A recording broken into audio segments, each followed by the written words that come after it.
So I'd like to welcome members and also viewers who may be watching our proceedings on Oireachtas TV to the fourth public session of the Joint Oireachtas Committee on Climate Action. I just ask people to turn off their mobile phones or to put them onto flight mode as they interfere with the sound system.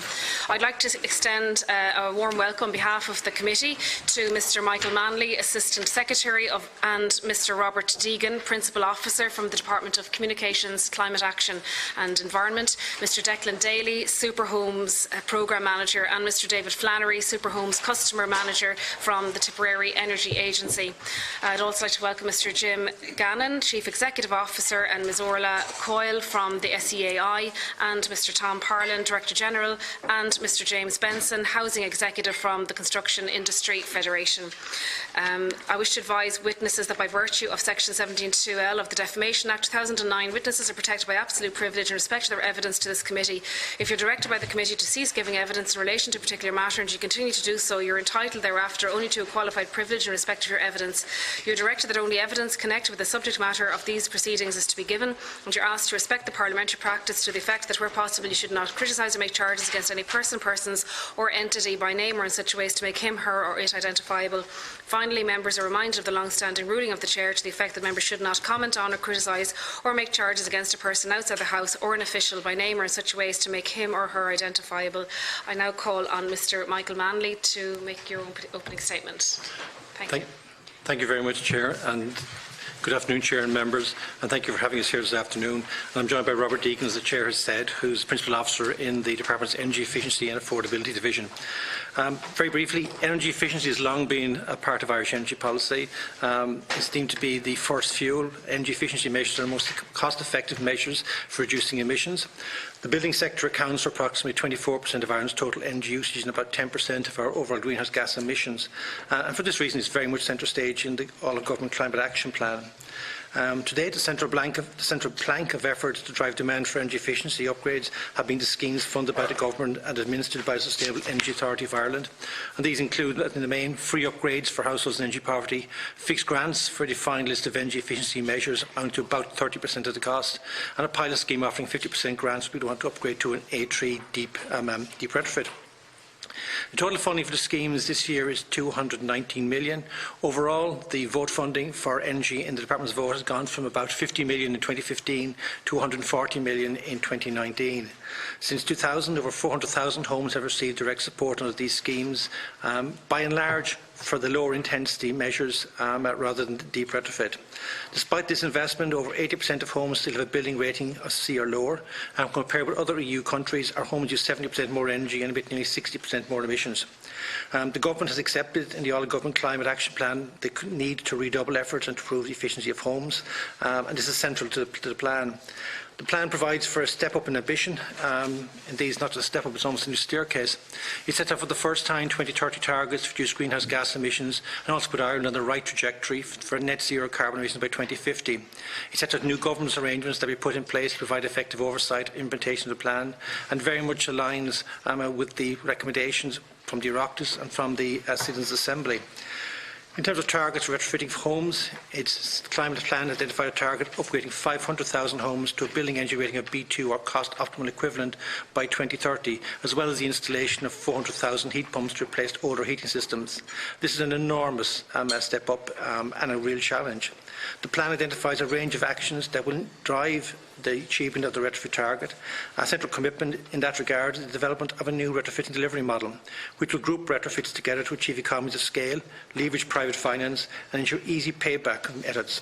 The savings in energy bills from using less energy can help for part of this, but overall homes should be producing less carbon, be warmer and be better for us all.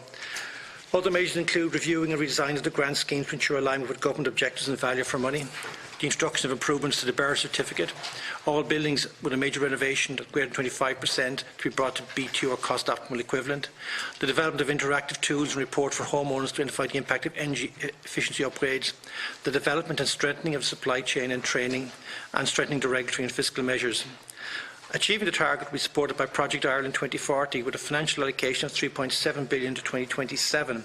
This is clearly a significant level of exchequer investment, but I think as Government and Ministers repeatedly acknowledged, this will not be enough to meet the level of retrofit required. And that's why it will be important that we establish a new retrofitting delivery model which will support individuals to make the decision to play their part in addressing climate change, investing their own money in upgrading their homes. The plan set out a range of actions to identify additional financing options, including affordability loan schemes that would complement the new delivery model and fill the funding gap. And the plan also commits to the introduction of enhanced delivery models and support for households with lower incomes. In conclusion, we are at the start of implementing the Climate Action Plan. It is an enormous task. Significant progress has been made, but we have more to do. We must learn from what has worked in the past, as well as experience in other jurisdictions, and design the additional interventions required to meet the Government's new level of ambition for energy efficiency and carbon emissions. I'm very happy to be here, Chairman. I would work as best we can with the committee to answer any questions. Thank you very much. I now call on Mr. David Flannery from the Tipperary Energy Agency. Yeah. Do the questioning. I know, I'm going to let them okay. all give their opening statements first, and then you can come in and ask whoever a question. Yeah. Chairperson and members of the committee, thank you for the opportunity to present here today. Declan Daly and I are representing Tipperary Energy Agency, a non-profit social enterprise with 26 staff, supporting the low-carbon energy transition. Tipperary Energy Agency has been successfully retrofitting homes throughout Ireland since 2005. Superhomes Ireland was created by the agency in 2015 with the aim of becoming a one-stop shop for home energy retrofit. The European Commission and Parliament have identified the importance of one-stop shop solutions where homeowners can get advice, access to contractors, quality control, grants and finance all in one place. By the end of 2019, Superhomes will have worked on more than 160 deep retrofit projects to B or A3 or better, and a further 59 homes to B2 standard. The increase in carbon taxation and the target of 500,000 homes to be retrofitted to a minimum B2 standard as set out in the National Climate Plan will have a profound effect on how citizens approach energy in the home. A high-quality retrofit product on the scale proposed will require significant investment in developing skills and standards in the sector. This can be supported by a predictable long-term funding programme, for which will help with disseminating a very clear message to the public and allow people to plan for the retrofit. Financial packages with low interest rates tailored towards deep renovation will be necessary to build significant scale into the market.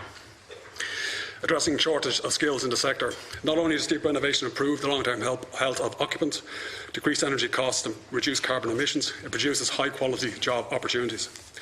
The deep renovation of one home supports an average of one job per year in terms of direct, indirect and in-use jobs. The SEI Deep Retrofit Pilot Programme has demonstrated that there is an appetite in the industry, yet major skills shortages are already restricting delivery of retrofit projects and driving up costs. Addressing the shortage of skills will be key to maintaining a high-quality retrofit product that produces positive connotations in the public mind, thereby encouraging uptake. Our model involves working with local engineers and contractors to build capacity in that area and provide technical and funding support to these projects. We will be working with 29 separate contractors in 2019. This approach and the approach taken by other independent energy agencies and community programmes is and will be an important component in capacity development and industry training. However, a wide-scale rollout of deep renovation is fully reliant on the escalation of training programmes and standards, including new standards in training for heat pump installation. A predictable long-term retrofit programme. A year-round predictable funding programme offers assurances to contractors, engineers and tradespeople that it is worthwhile to focus their resources towards deep renovation and will encourage businesses to enrol their staff in high-standard training programmes. Currently, deep renovation programmes heavily concentrate project delivery in the period of June to October, creating a virtual standstill in delivery during the months of November to March. A long-term programme will address this resource imbalance faced by contractors and service providers. A complicated application process and short timescales for delivery creates uncertainty and risk, which restricts market development and ultimately makes Ireland's targets more difficult to achieve. In our view, the state should prioritise de-risking renovation rather than increasing financial incentives to unaffordable levels. A reliable funding model will also make the dissemination of grant-supported solutions to the public much more straightforward, with the benefit of greater citizen engagement in this transition. Finally, low-cost finance tailored towards deep renovation, which will be a theme that will emerge, I think, across the board today. From our direct engagement with homeowners, it is evident that the finance offer has to make common sense to the public very much at an instinctual level. Are you happy to upgrade your home from a D rating to an A rating for an additional €2 or €4 per day, €100 per month for 10 years, and repay your capital investment by the end of this term. If we want to scale the market, we need affordable financial packages for homeowners tailored towards deep renovation. Successful schemes such as the German KfW renovation programme offers finance between 2 and 4%. A long-term, predictable programme will undoubtedly create a more favourable lending environment. Thank you for the opportunity today. And I call on the SCAI, Mr Jim Gannon. Hi, thanks. I'll speak to the presentation. The first thing is to understand our insight into the market. For the past 15 years plus, we've upgraded approximately 400,000 homes in this country. That's of a total stock of 2 million, so a significant proportion. It's been to a range of levels, predominantly shallow retrofit. And it's important that we begin to understand these distinctions. In terms of the challenge to 2030, where we talk about 500,000 homes, right now, through our programmes, and through the obligated parties, the energy supply companies, where we can track upgrades, about 50,000 people complete energy upgrades to their homes per annum. And this is not including others who don't approach the grant programmes or the obligated parties, and those who perform home improvements but don't seek a grant. So in terms of scale of activity, it's in and around there. We need to bring those people to deeper interventions and facilitate that. I think we need to understand what we have first in the building stock. If we can move to the next slide. There are 2 million homes in Ireland, about 1.7 million occupied according to the last census. Slightly less than 10% of these are in public ownership or are funded by the public purse through approved housing bodies. This becomes very important because if we understand the status of these homes and have a long-term plan for retrofit, we can create an aggregated portfolio that could be easier to finance. Also, looking at this portfolio can allow us to think about it as a battery we can access in an economic downturn. Retaining skills, retaining jobs distributed around the country, and also taking advantage of lower cost construction during lean years. So part of the plan should be looking at the opportunity of addressing a downturn. Next slide, please. Over 800,000 homes in the country have building energy ratings. A key point here is to look at where that general spike is. So most of the homes in the country are at the lower end of C, upper end of D. So when we talk about a B2 level of ambition, we need to understand where we're going from and to. Interestingly, if you look at A2 and A3, a spike is developing there. That's down to the building regulations in this country being highly advanced, and that spike will continue to grow as we deliver newer houses.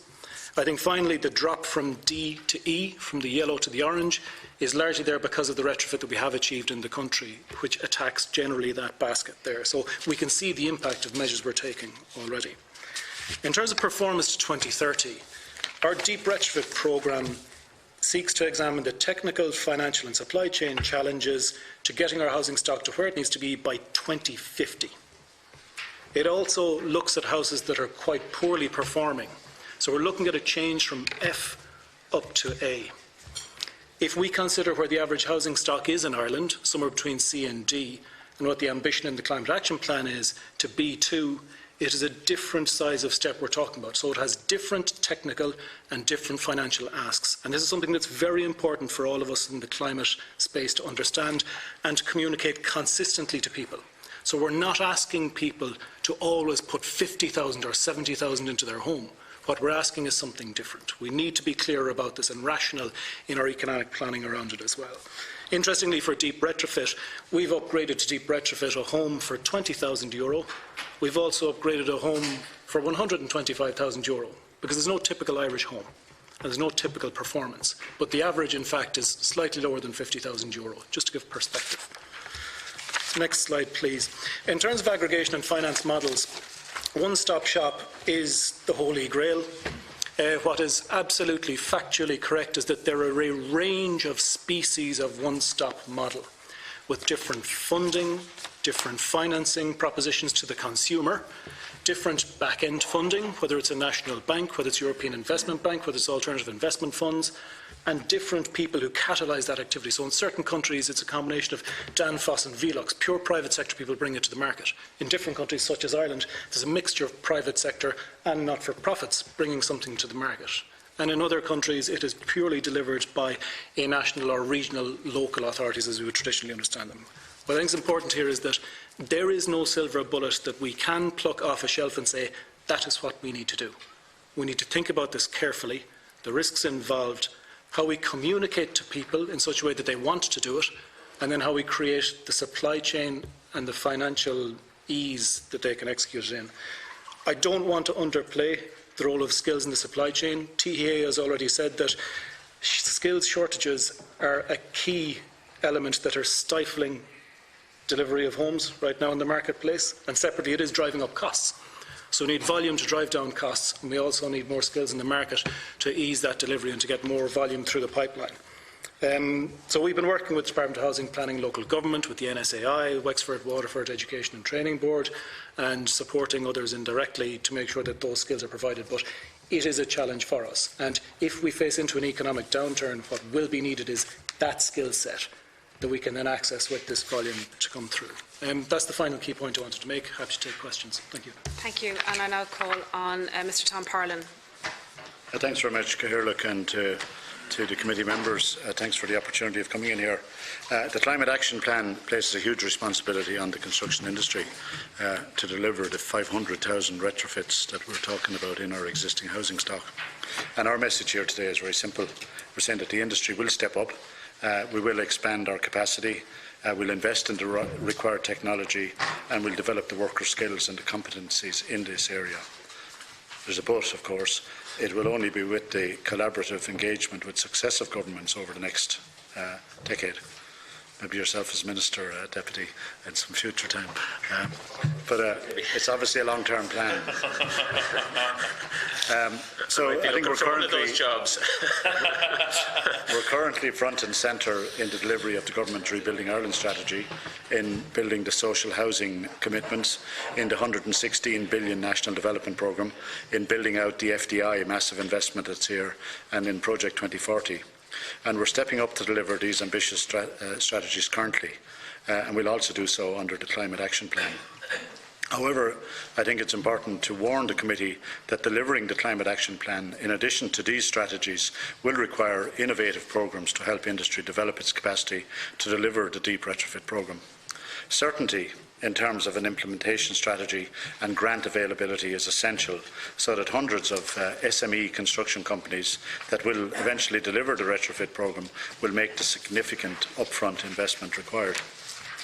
Achieving this ambitious strategy will require more coordination with industry and across government agencies than heretofore has ever been achieved in this jurisdiction. For example, in 2016, DKM and Sulis identified a potential demand for an additional 100,000 workers in the industry up to 2020. Since mid-2013, the construction industry has employed an additional 1,000 people per month. And demand for construction activity in terms of infrastructure and housing continues to increase dramatically. The deep retrofit will require further expansion of the construction workforce at a time when we're approaching, in reality, full employment. Currently, the industry is partnering with Sulis, with the Department of Education and the Department of Business through the Construction Sector Group to increase the numbers working in the industry. However, it will be critical that the Government coordinates these actions and allocates resources committed to the Human Capital Initiative to developing and dispersing deep retrofit competence and other climate change techniques across the 45,000 companies that are operating in construction. The Climate Action Plan clearly identifies the significant scale of the challenge and how Ireland will achieve the 2030 targets for carbon emissions and key actions to achieve a net zero carbon emission score by 2050. The CIF worked closely with Engineers Ireland on its recent State of Ireland 2019, a review of housing infrastructure. And in that, we identified a very clear roadmap, including financing skills that should be put in place. Coordinating public investment in infrastructure is essential in delivering our new housing policy, and it will be likewise in terms of this particular programme. The industry welcomes the ambition over the next 30-year horizon. To have any chance of success, we need to start to make a series of concrete actions today, I believe. This will be challenging considering that there are 183 actions outlined in the plan. Action 43, for example, outlines the need for an analysis of existing retrofit actions and the identification of the optimal mix of deep and medium home energy efficiency upgrades across the country. This analysis will only commence in Q1 2020. So that means that the delivery window of the 500,000 retrofits will be closer to 8.5 years rather than to 10 that we mention. The CIF also believes that any retrofit scheme to be effective must address houses in their identity, and I think this has been referred to earlier, from an energy efficiency perspective. If the scheme is too narrow a focus or a single aspect of improvement, it won't deliver the optimum results for the consumer, for the industry, for the economy, neither for the environment either. So, as I've said, this will require a huge amount of coordination between the industry and several government departments, including housing, finance, climate action and business. And we're suggesting that an advisory group with industry, the SEAI and the Department of Communications, Climate Action and Environment is established with a view to implementing and monitoring against specific targets.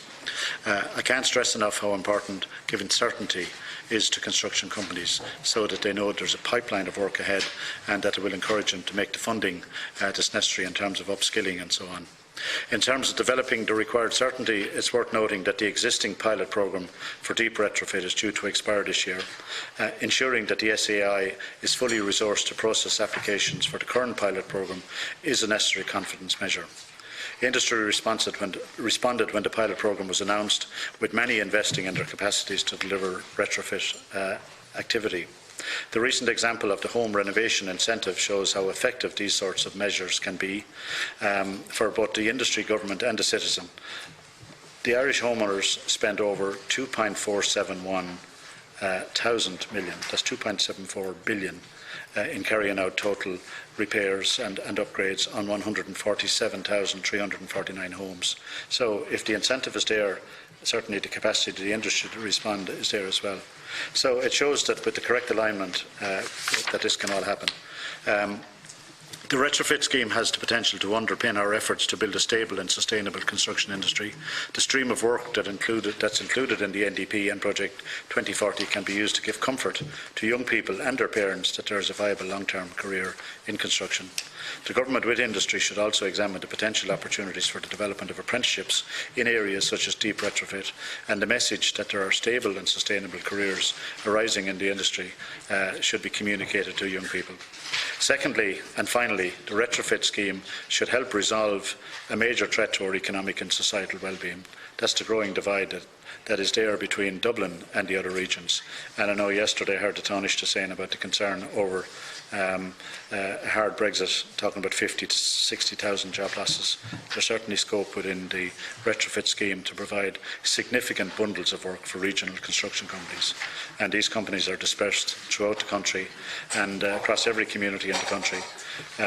So having contractors delivering retrofit in rural and urban areas would provide an economic lifeblood to rural, regional towns and to villages. Thank you very much. Thank you. And we're going to open it up now to the members, and the Fianna Fáil party of 10 minutes, Fine Gael 10 minutes, Sinn Féin 10 minutes. So I'll start with Deputy Dooley. Will you just let me know when I go around if you're sharing your time? I might indicate after 3 minutes, just so we can go get answers. Yeah, I'll be sharing with Deputy Lahart. Okay. Just thanks for your presentation. It's really helpful.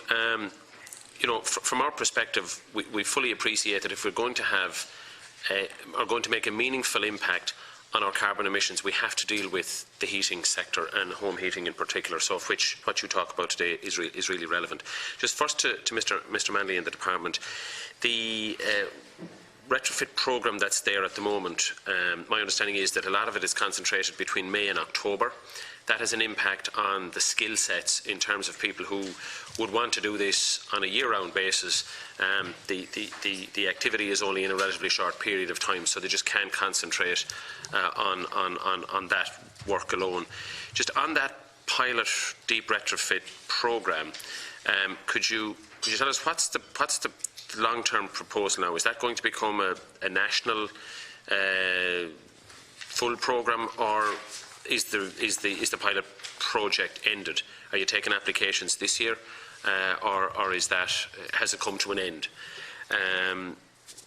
The next point, I suppose, is to try and give us some indication as to what level of support is going to be there for homeowners. I think this is the big issue. You talked about the average being around 50,000.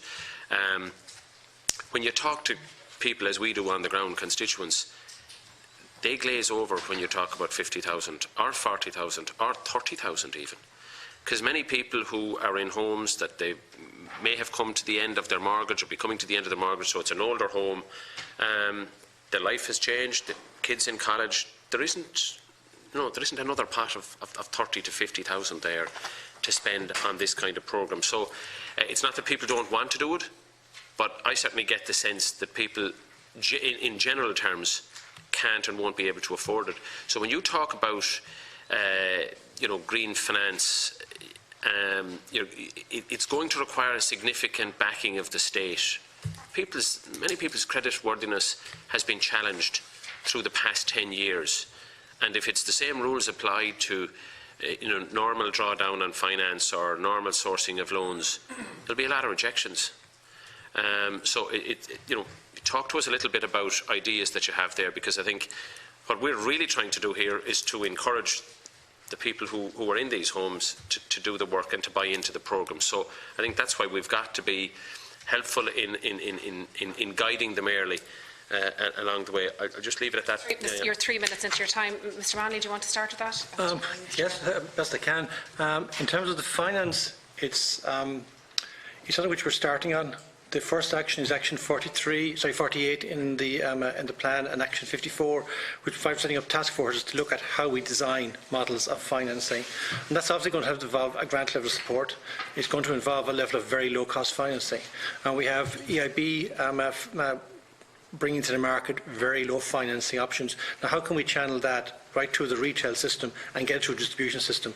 And does that involve a level of state guarantee, which would mitigate the issue of risk? Because I think our own sense is that we have to bring the cost of financing down to as near to zero as humanly possible. And also that to be long-term financing, so people can phase it over time and see the advantage in it. It's not going to be easy to do it, but we have to do it. We have seen examples on the continent that have been referenced by Tipperary Energy in terms of what's on there. In terms of the time of works, the allocation works around the estimate cycle, and it's the end of the year when we know what's coming for the following year. Then we notify it to SCAI, they map out the programme for the following year. So look, that's something which we need to take on board, particularly as we scale the programmes and get them to a much larger size. And it's also mentioned by Tipperary Energy. There's no particular restriction on the time of year when the work is done. But in practicality, if people are going to get recouped a grant, they're going to have to make their claim through the contractor and receipts and invoices, get that into SCAI and get that into the department by year end. We clear off our accounts typically last week November, first week December. So that all acts back and narrows down the time. But it's a fair point on that one. The most difficult question is in terms of long-term position on the pilot programme. It was a pilot programme. It was made very clear it was a pilot programme. And the objective was to establish what's the supply chain like? How can we develop this? How can we mobilise people to do it? What works? As I think as Jim Gannon said, no two houses are the same. So how do you manage that? So the pilot phase should come to a conclusion at the end of this year. Then it has to be reviewed and decisions have to be made about which bits worked, which bit can we improve. How can we take applications? I presume SCAI, I don't know is the short answer. They are. Yeah, heads are nodding. Yeah. Mr. Gannon in on that? Sorry, did you have more to say, Mr. Manley? Sorry. No, I think that's about as much as I can. I'm conscious of the time to try and get through within 10 minutes as well. It's been up on our website since the start of the year that applications closing this year on the 17th, which is another week. But again, anyone advising people in their homes or anyone who's gone to the website, that's the date for the end of this year. And that's traditional that we have a closing date for the programmes. Just picking up very quickly on the other point, which is the finance piece. Again, back to that one slide where I showed what deep retrofit means and what moving from where the average house is to B2. So we're not asking everyone to look at 50,000 or 100,000. What we're saying to people is we need to collectively understand that a B2 level retrofit is something smaller than that. So looking at the cost optimal study we completed for Department of Housing, Planning and Local Government, when they were looking at the renovation regulations, that could be 15 or 20 or 25,000, which is still a lot of money for people. So we still need to get over that hump for people. A key point in someone's decision-making, I suppose, cycle will be the purchase of a house, and that it's perhaps the only point in time where you're talking about an even bigger sum of money. So there are efforts in Europe now looking at green mortgages where you can say, with a better house, can you offer a lower mortgage rate? Can you facilitate finance through that? Domestically, the home renovation incentive certainly has worked, and we need to look at tax rebate in the UK. They're also looking at stamp duty rebate. Would that incentivise at the point of purchase an upgrade? In Ireland, we have tested finance for retrofit with the credit unions, with some of the high street banks, and also an employer model with a number of different employers where, like the Bike to Work scheme, they will finance and they will work through the salary on their side of the net. So no one has been static on this. Deputy. But again, reflecting on Europe, in no jurisdiction do they have a single offering that works. And I think it's important for us to also understand that in Ireland, it may not be a single offering that works. For a certain demographic, they might always need grants. For others, it might be at the point of mortgage. For others, it might be taxation. So we need to just think of a blend, but we don't have the answer yet. That's left in the slot here. I don't know. Do you want to come in, Deputy Lahart? Yeah. So a couple of quick-fire questions. Mr. Hanley, do you have solar panels on the department? No. Do you have heat pumps? No. So how is the heating generated in the department building? Well, I should actually... Well, no, it's just an easy... I'm not trying to trap you. I'm actually just asking you a question. But we're leaving the building in 2 years. Answer. Say again? We're leaving the building in 2 years. Okay. Like 2.5 years. So some of us might have to leave. So, quite simply, it doesn't make that. But we are engaged. Sorry. He's eating Can we into let my Mr. time Hanley there. answer the question? Okay. Sorry. But please, we are entering into a new building in Beggars Bush, and it's very much going to be a net zero building. Grant. Mr. Parlin, do you have solar panels on your building? Are you heat pumped? Have you an energy rating on it? Well, it's very, very poor. We're just about to... okay, so if you pass by the canal, you'll see we're about to sell and upgrade. And I'm not trying to trap people, but 12 months' time, hopefully... and it's all 12 months' time, and we're all saying 12 months' time. Okay, just, Deputy Lahart, let them answer the question, Yeah, because they are answering your question. And we would appreciate if there was some support for that. Okay. I asked this... I simply asked the question, and I'm very obliged that you answered, to give the scale of challenge that faces us. In the government's climate action plan, it talks about 300,000 heat pumps. We know from our field visit to Tipperary Energy Agency, it's not just about replacing the heat pumps. If I was to get it in my house, because of the age, I have to replace all the rads. I'd have to replace. There's multiple. It's not just replacing the boiler with the heat pump. I know in other committees the time it ticks down in terms of the amount of time the speaker asks rather than the combined. But anyway, so I have very limited time. Can you respond in relation to retrofitting of, we'll say, 70s and 80s apartment complexes? What challenges do they hold? And one final point is this. One of the most impressive pieces of work we did was that field trip organised by Tipperary Energy Agency and Tipperary County Council. Ye, as far as I know, provide a one-stop shop. So if I want to retrofit my house, I go to Tipperary Energy Agency, you get the BER organised, you discover what kind of range of retrofit I want, you provide accredited engineers, accredited companies, so that we don't get cowboys. Now, I think we really need to consider this either on a county-by-county basis, a similar model, or certainly a national level, because one of the biggest challenges, Deputy Dooley said, is if I decide to retrofit, I get bamboozled with the amount of information that's coming at me. Secondly, because of the amount it's going to cost me, I'm entitled to the best advice, and not to have a cowboy come in, or a cowgirl, and absolutely fleece me for a really low-rate job. So what are your thoughts on that? Can I bring in David Flannery? You wanted to come in on that from the Tipperary Energy Agency. Yeah, I think that's the crux of the matter as far as we're concerned. It isn't okay for a contractor to roll up to a homeowner and promise the sun, moon and the stars. It's a little more complicated than that. What we would recommend by the one-stop shop model is what you're mentioning there in terms of the engineering advice. The one-stop shop then will contract the contractor, bring it in, make sure the tender was right, make sure the works were complete to the satisfaction of what was set out from the start in terms of the plan. For a fee, of course. There's always going to be costs associated with this, but the value to the homeowners should be evident right from the outset.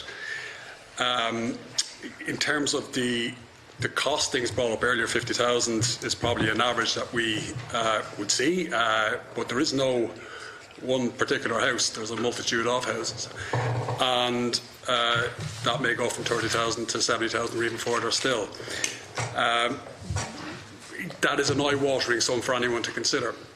So that transition does need to be explained in a very clear way to the homeowner to see what they're going to get. They have to have confidence that what is being recommended is going to deliver. We can see from our analysis of work that we've carried out that 70% of savings is there. When you do it properly, you can see the long-term payback then, and you can work it out, and you blend that with the right type of financial offer. And you can see the closer you bring that to 10 or 15 years, the more sense it's going to make to the public. But that message has to be communicated very, very clearly by a professional that is trusted and independent. And that's our view in terms of how we go forward. The pilot programme has been very successful in terms of switching contractors and people on to what it means to deep retrofit. But it is a pilot, of course, and we acknowledge that. When we're looking forward, we would like to see a scheme, of course, that is year-round. The timescale for delivery is March, April to November, December, which may be extended out, but that is what the confines in which we're working in. What we do find in that sort of, with those constraints, is that those who are dedicated, and contractors dedicated, who are trying to dedicate themselves to retrofit long-term, are letting go of staff or taking staff on in a not full time, and that's going to limit their capacity to deliver. And across the board, you see, I suppose, difficulty in committing to deep renovation without there being the type of programme that's predictable, and predictable for the homeowner too. Jim Gannon, do you want to come in very briefly? The cheapest deep retrofit completed in the pilot so far was an apartment, and it cost slightly less than €20,000. And the case studies will start me out now. In terms of the programmes, Block of apartments? it was one of a block of apartments, as distinct from the whole block being done and you take one out. Yes. Just a second, very quick point is that Marie Donnelly, others in the European Commission while she was there in the International Energy Agency, have stated that Ireland is unique in that we have a register of contractors for our Better Energy Homes programme. It is something that other jurisdictions have started to mimic because it has that quality. We know their tax is fine. We know they have insurances. If they don't perform under our inspections, they get removed from the register. So that's a mechanism that Ireland is very practised at and one we'd encourage. Deputy Neville, are you sharing time? Yeah, I'm sharing time with colleagues, yeah. Okay. Yeah. I'll let you know up to 3 minutes. Yeah, please, okay. Thank you. First of all, I'd like to agree with Deputy Lahart in relation to I visited the Tipperary Energy Agency as well on the trip. I was very impressed by it and what they do. I think similarly, just thinking out loud, similarly to what's been done in the local authorities through broadband and the rollout of broadband, that there are teams within the local authorities or bolted onto the local authorities that it can work, that each idiosyncrasy of each area can be looked at, or you can deal with things in smaller packages, for want of a better word, for the consumer. Just moving on in relation to the retrofit for the department, staying on the smart finance, have the department looked at any innovative ways or other ways in relation to repay through energy bills or property tax or any other innovative measures? And if they are, when will they be launched, or is there any speak of timelines of when they might be launched? And also, again to the department, in relation to the EU, could they play a greater role in accelerating the widespread provision of low-cost green finance? I know it has been mentioned that there's a myriad of different options there in Europe, but I suppose let's boil down to Ireland and where we're at and our economy and our standards of living and cost of living, etc., etc. So I'd be grateful for answers to those. With the department on that one? The very first point Deputy raised in terms of the delivery model, and that's one of the first actions of the Climate Action Plan, setting up a task force to look at what is the delivery model for what we want to do. And we're taking the point which others have made about how do we deal with apartment blocks, how do we bring things together, and the issue of quality. On the continent, some of the groups assure 35 years on energy efficiency projects. So if someone does energy efficiency work to your house, it's guaranteed for 35 years. Now, how do we do that? But how do we do that in a way that doesn't lock out the small contractors who won't be able to the bonding and the insurance for that level of finance for that period of time? So it isn't easy. In terms of smart finance, it's Action 54 in the Climate Action Plan, and it's something which is, again, being embarked upon. And we've already engaged with New Era, with the SIB strategy. The strategic banking instruction as well. And look at how can we put together a package which combines state support, cheap EU money, and actually can cascade down to the retail level. Now, the point is, there's not much point in doing that unless we get the delivery model right as well. Because if we put too much money into the system too soon, it will simply result in escalation of price. So we've got to create the delivery model as well for a very expanded programme, so that as the money comes in, it works. Otherwise, we're just going to pump money into the process with little or no gain. Yeah, because where I'm coming from is in relation to the likes of energy bills. You know, if someone's going to go with a retrofit and into electricity, there's going to be a supplier there. Apologies, I did forget that bit. Yes, again, we're looking at that. It has been tried in the past. It's been tried also in a number of pilot projects. I think Jim Gann referred to them already, whereby companies have become the conduit, where credit unions provide the finance. The company then channels that to their employees. The employees then repay that as part of the salary.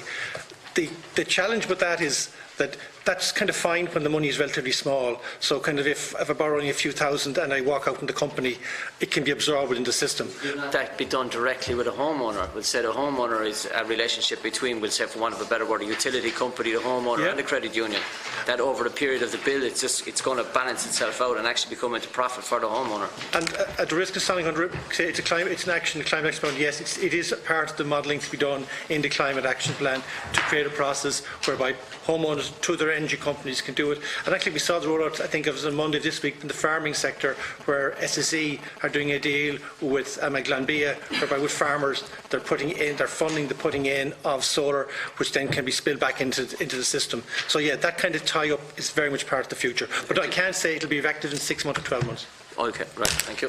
Mr Gannon, did you want to come in briefly on that? It's not something that's alien to Ireland, in that after the energy crisis at the tail end of the 70s, that type of system was brought in and people had insulated attics as a result of that through the energy supplier.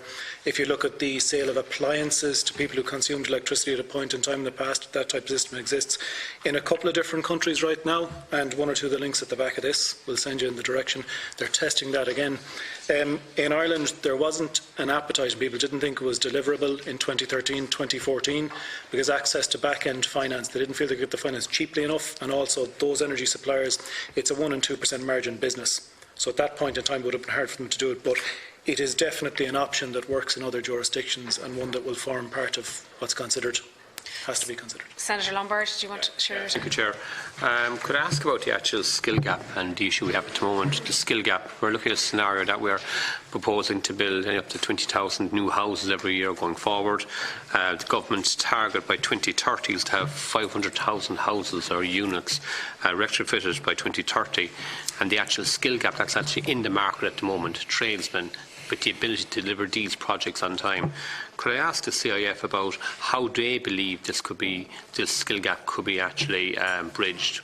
What do we need to do at a national and a policy level to ensure that we do have the actual tradesmen required to ensure we can, number one, reach the targets of 20,000 units or 25,000 units per year, but also the 500,000 in the next 11 years to retrofit it? Well, certainly, as I mentioned, the fact that we're hiring an extra 1,000 people per month for the last nearly 6 years now means there's been massive expansion. So the bulk of people who left the country when we had our deep recession, the ones that are choosing to come home are largely back here. They're still coming back. We still have massive demand and people coming in from all over Europe. And just recently, the Department of Jobs extended work permits to people outside of Europe, and they lifted the restrictions on a lot of the skills that are involved in construction to allow them to come in.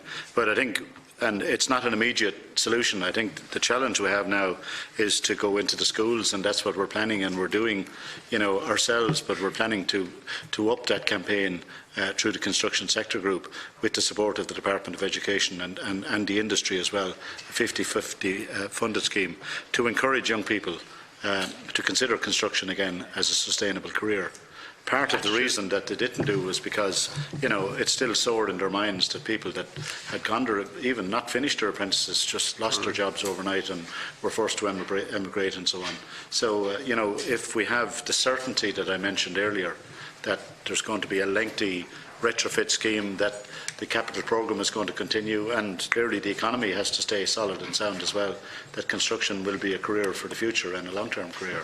And you happy with the level of apprenticeships you're getting at the moment coming through the actual system? Well, the deficit, the black spot is what we call the wet trades, plastering, block laying, and the typical house building ones. If you take plumbers and electricians, we have a massive volume of people coming through there because our M&E sector is very, very strong. We're building for FDI, we're building data centres, we're building pharma plants, and we're not just building them in Ireland, we're building them all over Europe. So that pipeline is very good. The apprenticeship scheme has been looked at in terms of the length of it and so on, but that is certainly a very weak spot. And obviously new technology and off-site production and so on is probably going to help that, and a lot of people are attempting to engineer block laying and bricklaying out of current bills. David Flannery, you wanted to come in at this point, did you? Just very briefly, if you can. Yeah, no, we've certainly experienced that with our programmes, even so far as the lacking in qualified energy engineers, and programmes in around that, and training programmes in around that. You might look to the Austrian model, where they've been very successful in reducing carbon emissions by over 45%. And when it comes to their plumbers, they have to train in renewable technologies. So there's an element of market intervention here, I think, that's probably needed in a more strongly concerted fashion. And I suppose it's worth remembering, I think, that we're in a construction boom.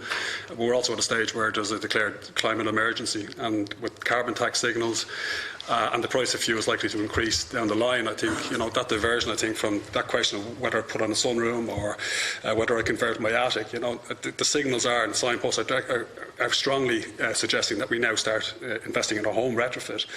And so you'll see a movement of skills and labour over from to more important things, we would argue. You've only about a minute and a half left. It has to be just a question. It really is just a question. Yeah. I hope I'm not repeating or just making ask a it there, yeah. Exactly. Yeah. I just want to inquire about this year's budget for the Warmer Home Scheme and the Warm and Wellbeing Pilot, and how much money has been allocated, how much money has been spent.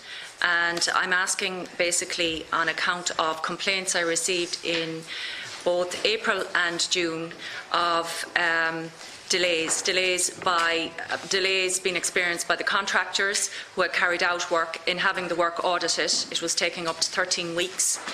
And then, of course, they had to wait further for payment. And then also householders who had, where jobs had been allocated to contractors, but there was a hold being put on.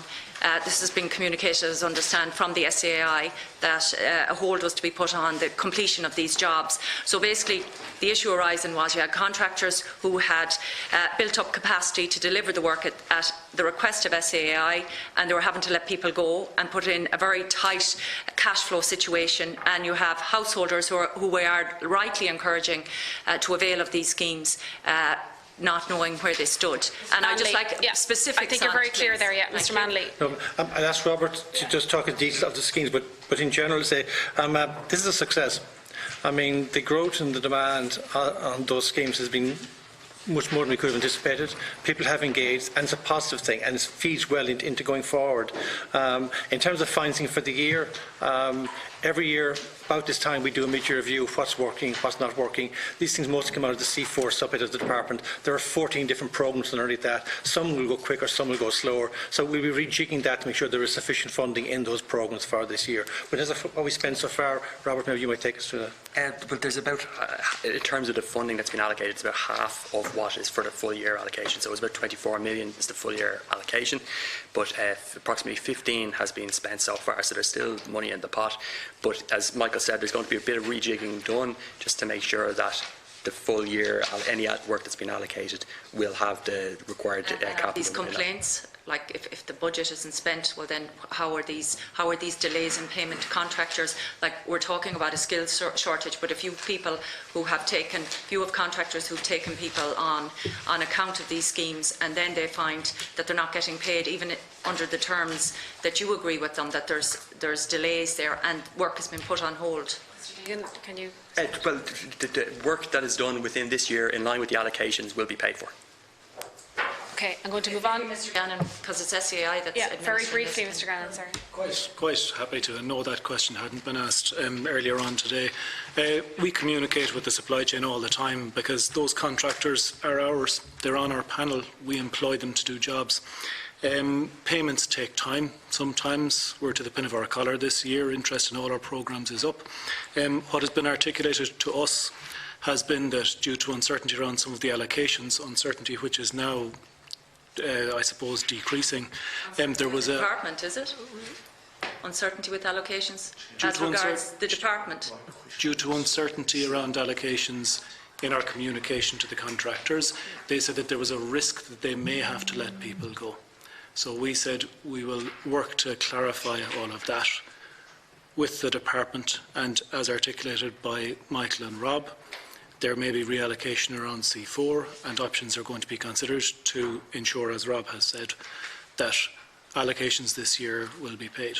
But it is. And did you have to cut funds yourself for auditors, for the personnel that go out and audit the work carried out by the contractors? Have you reduced funding or reduced personnel in your audit? I don't quite understand the question, I'm sorry. Well, as I understand it, when the work is completed, somebody has to audit it to sign off on it. Absolutely they do. Yes, yeah. And have resources been reduced in that regard, which is resulting in delays in contractors, the work getting signed off on and then them ultimately getting paid? No, so we have a managing agent, and we work with that managing agent to inspect across all of our programmes.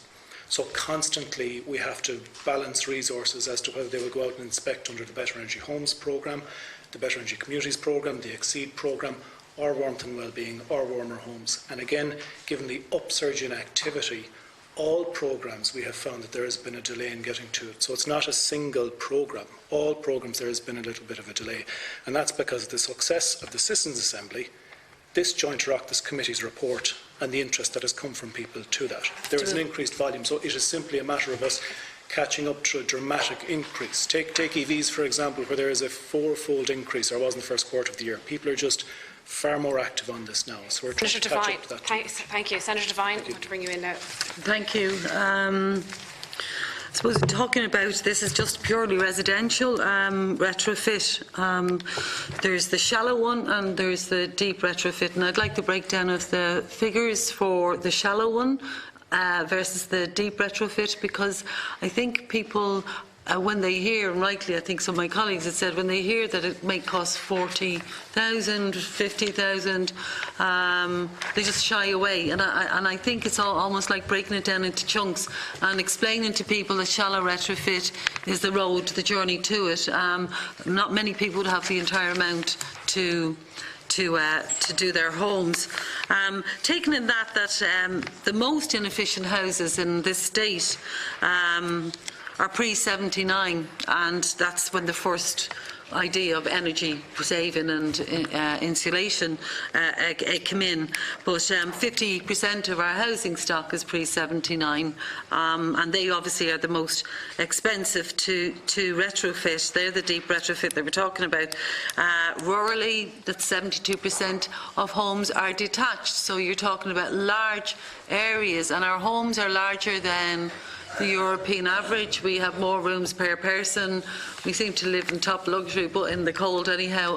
And so it is a bigger area in its entirety to retrofit, not just by unit, but obviously by square, whatever acreage that they measure it by. So we have more to retrofit then. And I think if we can, given that really prohibitive costs that I think most people, will say, no, I cannot afford it. The demands of the green economy, the demands of greening our environment, electric vehicle, those demands are coming almost at us because we're meant to feel guilty about what we're doing. And I think sometimes that's kind of, it's contraindicated to people taking responsibility and getting something out of it for themselves, because the feeling of punishment and dipping into our pockets once again. We're only not shortly out of a massive recession that did a lot of damage to people in this country. But would it be worthwhile then thinking that, prioritising the interventions, whatever they may be, shallow or deep retrofit for the pre-79 homes, and that they're 50% of the homes in the country, and also then the chunk by chunk, focusing on the attic and roof insulation with the draft proof. And we did it earlier on after in the 80s, but going back again there, low energy lighting and the lagging of water pipes, water tanks, etc., etc. The shallow refit, that is relatively affordable and much more easily grasped by people. Also then I wanted to bring up, I'm very curious, and I have been for a while, about the material used for the insulation on the exterior, this wraparound, it's called wraparound. And we saw the horrific fire hazards in the Grenville fire, and I'm just wondering that combustible material. How combustible is that? Have we kind of figured that out? It's not just homes, but there was a hospital fire in Melbourne last week that was wrapped around in that. Britain is getting their hospitals. Some have had to shut down parts of it for a number of months or years to take off all this cladding, and how dangerous that can be for just residential householders, hospitals, schools, etc. are another story. 5 minutes of your 10-minute slot. Just if you want to get answers to it. Just let you know. Yeah. Just one more. On the back of this insulation material, whatever it may be called, the insurance costs have skyrocketed. And have you found that when you do retrofit homes, I know, like in my area, Dublin 12 and Dublin 12 in particular has been in the pilot project of the warmer homes and all that sort, and you see a lot going up. But people have complained that also the insurance has skyrocketed. They find it more difficult to get reasonable insurance than what they had previously. Okay. So that's all my questions. Okay, thank you. Who would like to come in? I might just take the first part of it in terms of the cost. I mean, yes, the numbers are large. When people talk about 40, 50,000, that's a very large sum of money. I bought my house for less than that when I bought it many years ago. So it's a very, very large sum of money. And that's why we're looking so hard at the long-term financing option and delivering that at a very, very low cost of interest over a long-term period so that things can happen. The simple reality is climate change is not free.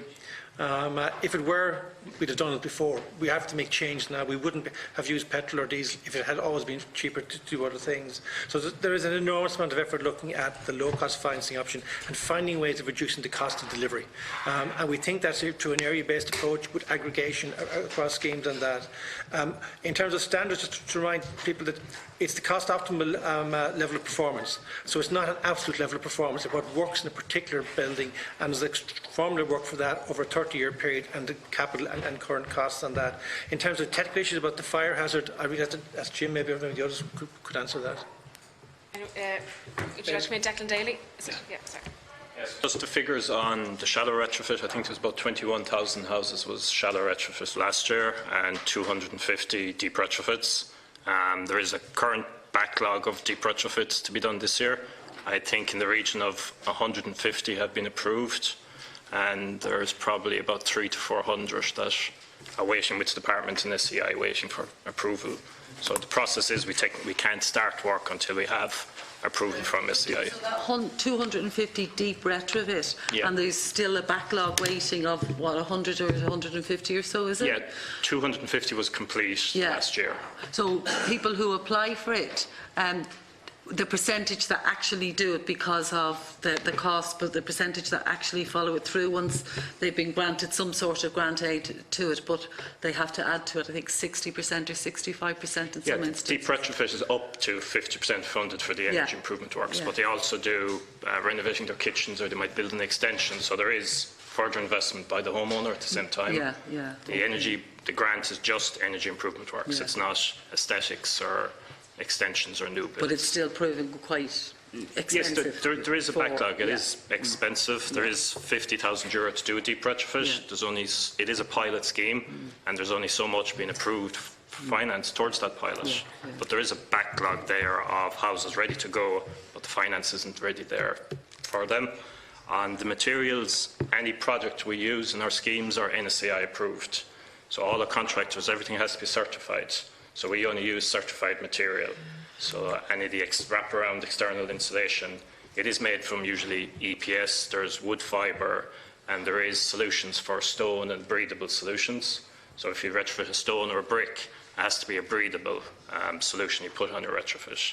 So all the products are NSCI approved. And NSCI has taken into account what happened in Grenville, and has taken into account the combustibility, if there's such a word. That would be a question for NSCI, the certifying body behind all the materials. All our products we use are certified. And is that okay? Because they have to be able good enough, to draw down a grant. Right. They have to be certified. Yeah, I'm not sure about the certification. Anyhow, whether it's strong enough. We just follow NSCI regulations. Thank you, Senator. Is that okay? Yeah. I think so. Yeah, thank you. Deputy Sherlock, do you want to come in now? No, Chair, No, thanks. okay. I'm going to Deputy Boyd Barrett. Okay. I have a short time, so I'll fly through the questions. First of all, for the department, in the Climate Action Plan, one of the statements that's made is, for most areas of environmental damage, a key problem is that those inflicting the damage do not pay the cost of the damage they inflict. This is the rationale for charging the carbon price. Now, can I just ask, who are you referring to there as the people who are inflicting the damage? Because that, to me, sounds decidedly punitive and is directed at people who have absolutely little or no choice over their level of emissions, particularly when you look at the facts around the poor quality insulation in council houses, for example, right across the country, which are rank with damp, poorly insulated, and so on. Are you referring to them? Are they the people who are at fault? Is your policy in fact going to punish them as against people who are wealthy and can afford to insulate their homes? So that's my first question. How, in addressing this whole issue, are you going to ensure the just transition? Because certainly comments like that, and of course there's no reference, I assume that you're not referring to, I don't know, companies that sell petrol on the side of the road, I'm guessing, or other companies that produce polluting products, but you're referring to householders, to people who drive cars because public transport isn't good enough.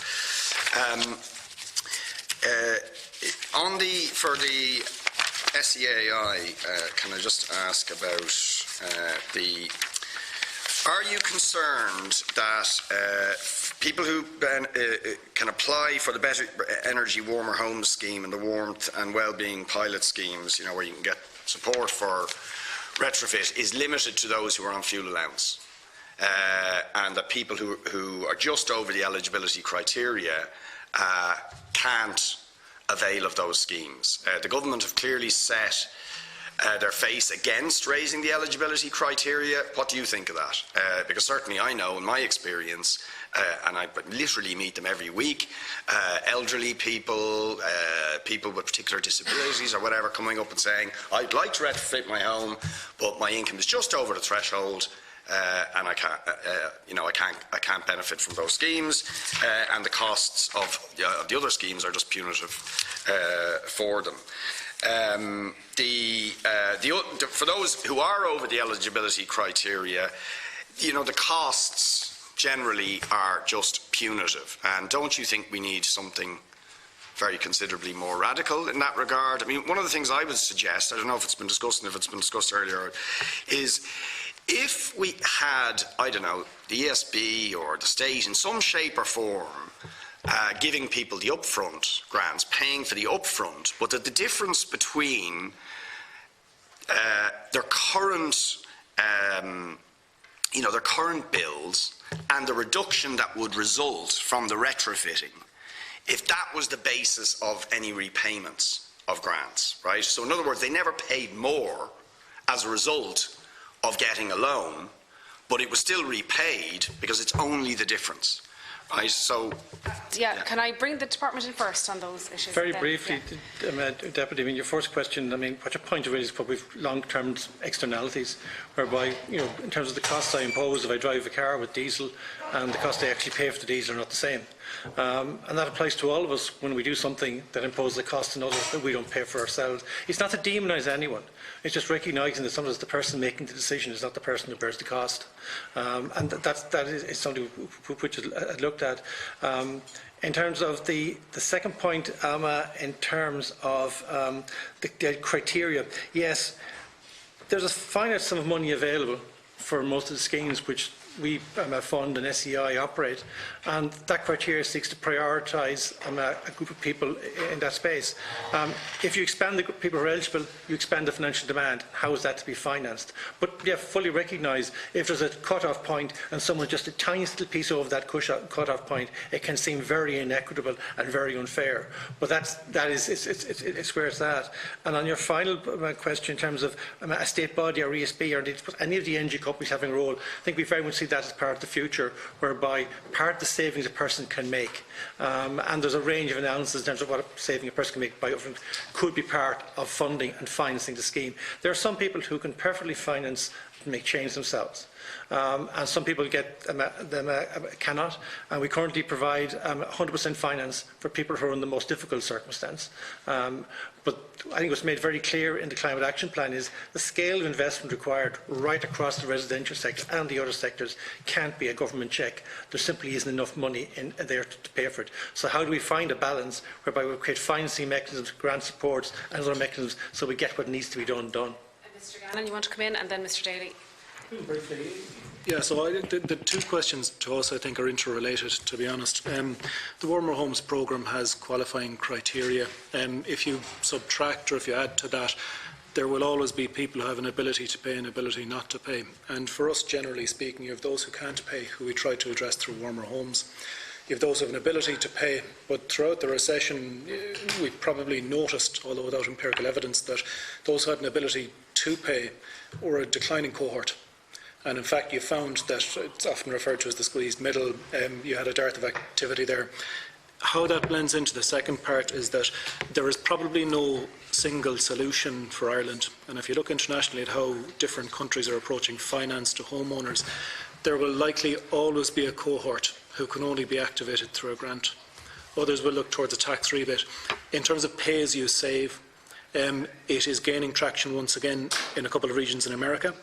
In the UK more recently, it was looked at in Ireland in 2013 and 2014, but conditions didn't seem to be right. But as part of the review in the all-of-government action plan, that must be considered as an option, because it does work. And even in the commercial sector in Ireland right now, that type of approach works, where the capital is brought to the solution and the savings are shared. So there's no increase. Thank you. Both Mr. Flannery and Mr. Daly from the Tipperary Energy Agency want to come in. If you could try and keep it brief, I'm just conscious of time. Thank you, between both of you.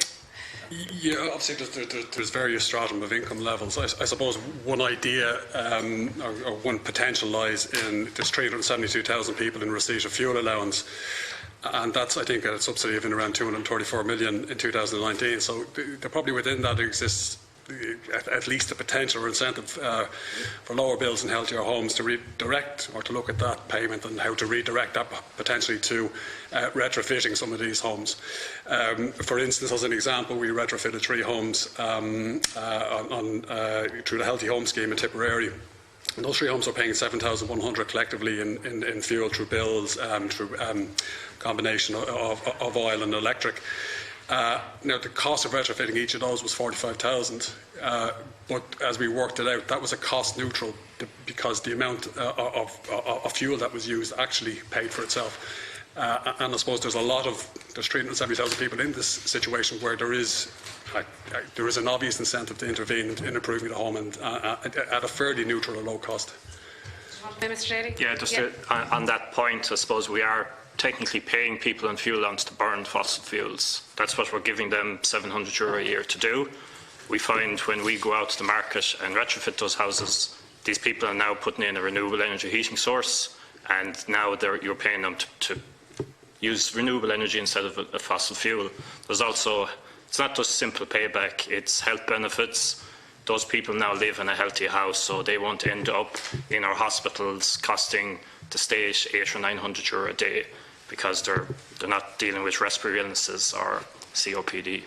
Deputy Ryan, if 5 minutes here on this. Yeah, at the recent International Energy Agency Conference, I think it was Claude Turmes, the Green Energy former MEP, was saying ventilation is key, and I see it's in both of your, and I'm just interested to know how are we putting ventilation in all deep retrofits, and how is that working technically? He also said, maybe if the department to answer, that actually what you need is a 30-year payback loan financing system, which is longer than I'd heard or any of the figures I see here. I don't know if that's viable. And also be interested to know, is anyone considering the energy sprung method that the Dutch, I think, have prioritised for social housing? Are we looking at that kind of all in one go, wrap around everything kind of model? should we start not switching away from small-scale grant towards, given the scale of the challenge we have in deep retrofit, is there not a risk that if we keep going on the smaller jobs, it'll reduce the demand for the bigger projects that we need? I know that's not going to be popular, or others may feel differently on it, but I think there's a real case for it. Mr. Parlin, I'd be interested to know how many of those 100,000 workers you think could increase into construction sector would be working in retrofit? Have you a figure for how many jobs you think are in this sector we're going to need to do this? How many people will we need to do it? Does the public buildings work we have to do, where is that in all this? And is there any, if I'm hearing rightly from the Tipperary Energy Agency, you seem to indicate there's a problem because we've got a summer project work and then a winter valley. Is there a possibility of balancing public buildings maybe as a way of balancing that annual kind of work programme? And last but not least, two other last questions for the department. Are we considering any mechanism where landlords would be required, let's say over the next 10-year period, if you're renting, you have to deliver a certain type of upgrade? Are we considering that as a policy measure? And last but not least, I know every house is different, but a lot of houses are similar. Have we any mechanism, or have we within the pilot scheme, or are we considering of really aggregating houses, so we can say to a builder, you have a contract here for 500 houses or 100 houses or a whole street? That seems to me the way to get the cost down, the way to get its aggregation is going to be the key. And what plans do we have for that? Bring in the department, Mr. Ryan. Take all those hopefully in series, starting at the end. Aggregation, yes, is very much identified in the Climate Action Plan as an area-based approach, which will bring together a standardisation of approach, aggregation of skill sets, aggregation of finance, aggregation of expertise, and that's very much in focus. And Action 46 provides us setting up a task force on that, and that's already being activated. In terms of landlords, yes, it's a very difficult issue to manage because the position at the moment of those who are in rented sector is quite difficult. It's a very tight market at the moment, and increasing standards in an already tight market is difficult to manage, but it has to be part of our future, and it's very much in focus, and again, identified in the Climate Action Plan. You asked about energy sprung. Yes, it's actually cited in one of the example boxes in the programme. It's a very attractive proposition. It provides a total offering to the householder whereby they get a technical assurance as well as the physical work, and it brings finance to the process as well. It's fine in terms of saying it's a good model. What we're looking at is how do we make that work in Ireland. Our tenure is very different to the continent. We don't tend to have corporate bodies with large housing stocks on similar sites where they can actually decant one group and move people through it. But nonetheless, it does offer the future. In terms of ventilation, not an expert, I'm sure SEI can be more accurate on that one in terms of looking at how you manage airflow in a very tightly sealed building, because sealing up a building itself won't work. So airflow is important. On 30-year fines, it's not set in stone, but if we're looking at very large sums of money for deep retrofit in housing, spreading that at near zero cost over longer periods can make it a much more attractive proposition. But again, it's something which has got to be looked at, and Action 54 in the Climate Action Plan looks very much at developing a new financing model. Small grants, yes, you're right, it will be not very attractive, but Action 52, third bullet point, develop proposals to phase out grants for shallow energy efficiency measures by 2022. So it's actually there in black and white in the plan. So it's going to be a myriad of changes right across. Tom Parlin, you wanted to come in on this? Yeah, just on the jobs, Deputy Ryan, there's a general rule of thumb in construction that a billion expenditure gives 10,000 jobs for the year. So, like, if you multiply your 500,000 houses by the 50,000 average deep retrofit, I'm not too sure of my own maths, I think it's 25 billion. And that's a lot of, that's 250,000 jobs over the 10-year period. So it's a lot of work. Retrofitting is highly labour intensive. There's not a great opportunity to automate it or to do any sort of off-site, so there's a lot of work in deep retrofitting our housing stock. Orla Coyle, did you want to come in? I'll make 2 quick points, then hand over to Orla on ventilation. In terms of aggregation, in any jurisdiction, that's what people are moving towards. I think that in Ireland, that accessible public sector and publicly funded stock is quite important and could be a catalyst where we can turn up and turn down in economic downturns and upturns, and also we can understand explicitly the inventory and perhaps engage with contractors on the basis that we can guarantee you X number of homes, you should recruit the rest. The split incentive between landlords and tenants is one that people are puzzling over across Europe. and more internationally. It is very difficult, and it is likely to be a combination of regulation and incentive there.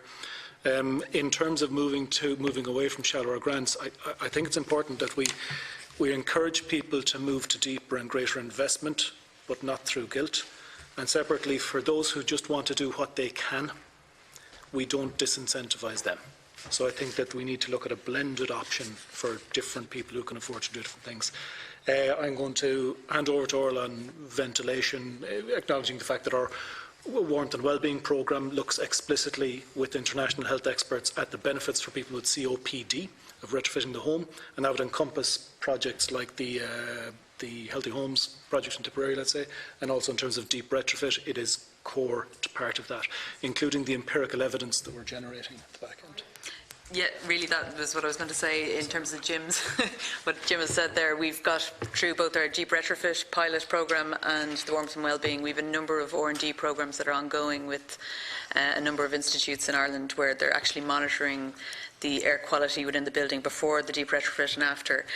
With the deep retrofit programme, we do require that mechanical ventilation is installed, so we do pre and post pressure testing on the buildings, and then we also install mechanical ventilation associated with it to encourage fresh air in those spaces. To come in, thank you. Yeah, just quickly down through those points. As Orla mentioned, every deep retrofit has to have a forced ventilation system because you have to get your air tightness down to a certain level. So once you do that, it is best practice to put in demand control or heat recovery ventilation. On the inner sprung, that is usually a factory system, so all the panels and systems are made off-site and then shipped to the site. You normally have to have a quite a whole street, and trying to get the whole street to sign up to that. That would be in for social housing instead of possibly the private market, but it's the skills force and the labour to do that. Switching from shallow to deep retrofit, I suppose where we find a lot of people pick the low-hanging fruit, they pick the shallow retrofits, and when it comes around to the difficult conversations of switching from fossil fuels or putting on solar panels, they're the high cost. So the shallows are roughly, I think about €3,000 is the average cost of a shallow retrofit. But once a homeowner does that, it makes it difficult for the likes of us at the coalface to go out to these homeowners and convince them to do the difficult things, like the heat pump, like your windows, like the expensive things. So there is contractors that are just cherry picking the easy, low-hanging fruit, as you call it, but it is prohibiting the deep retrofit in the future. So it has to be one-stop shop and do the whole house together and don't come back to it in 20 or 30 years' time. On the skills, we find our contractors, they are more than happy to build the skills, but the uncertainty of the deep retrofit programme or the retrofit, because it is in a 3 or 4 month window. So as we mentioned before, they have to let people go or divert them to public buildings, but that is a different type of skills. We find that to bring market costs down, we have what we call a super homes approved contractor system. So any of our contractors go through a process. The first few only do 1 to 5 jobs in the year. Once they do that, we approve them to do 30, 40, 50. And those contractors now have the skills to know how to deep retrofit. So there is, all the contractors out there currently don't have those skills to look at thermal bridging, air tightness, how to install a heat pump properly. They're used to an oil or gas boiler, so it is a different skill they have to train up. We talk about skills, but there's a set of skills for deep retrofit.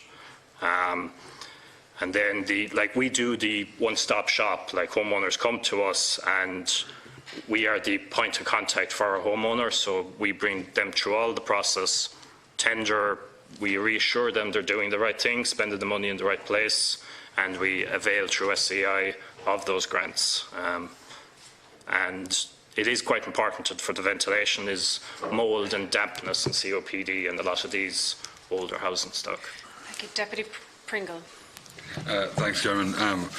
First of all, if you could just quickly ask the department, you say a couple of times in your presentation that you renovate to a building energy rating of B2 or cost optimal equivalent. What's that? Find the note. It's actually a technical piece. which is set out in the building regulations, cost optimal level performance is the best energy performance that can be achieved in a building for the lowest lifetime cost when both capital costs and operating costs are accounted for over a 30-year period. And it was taking that cost optimal model, if it cannot justify doing B2, then cost optimal is an acceptable standard. But is that acceptable in terms of climate change? It has to be, because it's saying that over 30 years you can't do better. Technology may change in the future. The dwelling may not have a lifetime that's going to go beyond 30 years. So sinking a lot of funding into it is not going to be a solution. Right. Sounds very bit counterintuitive. The Climate Change Committee is about climate change. I confess that it's part of the building regs. I would prefer to pretend to be an expert on it. Sorry, Orla Coyle, do you want to come in on that? Sorry. Yeah, sorry, I was involved in the cost optimal study, so I'll just pop in there. Under the Energy Performance of Buildings Directive, which is an EU directive, what we do every 5 years is we do what is called cost optimal study, and we look at the life cycle assessment of the building. So we look at the maintenance costs, the installation costs, the running costs. We also take into account carbon costs and inflation, obviously, with fuel costs and everything else. So all of those feed into what is a cost optimal study, and that defines where we are in terms of the building regulations and where we stand in terms of what level we're trying to achieve. So the B2 is your kind of typical, we take typical building stock, a typical building house, and as Jim mentioned, you can get that odd house that's not going to fall into that typical building stock, but what we have certain levels in terms of insulation levels, performance in terms of your heating systems, your lighting and everything else that are defined in that cost optimal study. It is available on the Department of Housing's website, and it kind of gives you the details of the kind of spec that is cost optimal and where we should be targeting in terms of where it is at the bottom of the curve in terms of getting the best energy performance, while also looking at the macro costs. And the macro costs, as I said, account for the the initial capital cost, the running costs, the carbon costs, the maintenance costs, etc. Does that make any sense? It makes sense, but it kind of, to my mind, maybe I'm just been wrong with that or silly or whatever, but it seems counterintuitive to Climate Change Committee. Like, I mean, what we're trying to do is counteract climate change, and having the best cost benefit doesn't, probably wouldn't come into it. Maybe in an ideal world when everything's done you would do that, but it just seems counterintuitive to me, and I think it might be an easy way out of, rather than doing B2 all the time, you do the best cost optimal equivalent, and you don't achieve actual climate change, climate resilience or whatever. But look, I don't know. I just saw it there in the document, and I was wondering what it meant. Like, so I might have a look at it again. Just in relation to the timescale that SEAI and you talked about the timescale for retrofitting or the temporary energy action. Is that timescale a building timescale or is it a funding timescale? I just don't know what. Clear. So the timescale for, I suppose, to fill you in on the deep retrofit process, like a homeowner comes to us saying they want to carry out a deep retrofit, we go out, survey the house, send it out to tender and come back with the homeowner to make a decision. That process is probably a 2-month process. So then when the homeowner said to us, yes, I want to meet the energy transition and put in a non-fossil fuel boiler or do a deep retrofit, we then apply to SEAI for funding for that house. That process, it could take 2 to 3 months to get approval for the work, and then to actually carry out the deep retrofit under this year's scheme we have to have all work finished by October. So we have a certain deadline. It's timed around the funding opportunities, not around the best optimal time to do work or anything like that there. Yeah, like the whole point of this is we'd love to do deep retrofits, houses every day, all year round, and not stop-start. Right, okay. That's what I want to do. A deep retrofit can take anything from 3 weeks to 3 months. Yeah. It depends on the house. So the difficulty that you were talking about earlier about how builders have to time and all that is to do with a funding mechanism, not to do with actual work being carried out. Yeah, they physically can't start work until we have approval because it is a sizable grant. We're talking anything from a grant perspective, it is up to 50%. So the grant could be 20,000 to 30,000 euro. We can't start work until that reassurance is there that It's a letter of offer, it's a contract saying SCI and the government would give us... Yeah, but it's all made to fit the funding envelope rather than actual the work that needs to be done. Yeah, the deadline is the deadline, but we have to work probably 12 months in advance to meet that deadline. That's just what I wanted to know. And in relation to local authority houses and that, obviously they can be used as a bank of houses. That's what you're talking about, isn't it? So that they can be rolled on in certain stages, so the contractors will be sure of having work on it. That's what you're talking about. I just wanted to check that. There was something, So the one thing you all were talking about it was about this has all been thought about now and looking to the future. And I know it's going to take time and it's a big program and everything else. But time is one thing that we don't have. And I wonder when is you're actually going to stop thinking about it and actually make these things happen. Department in.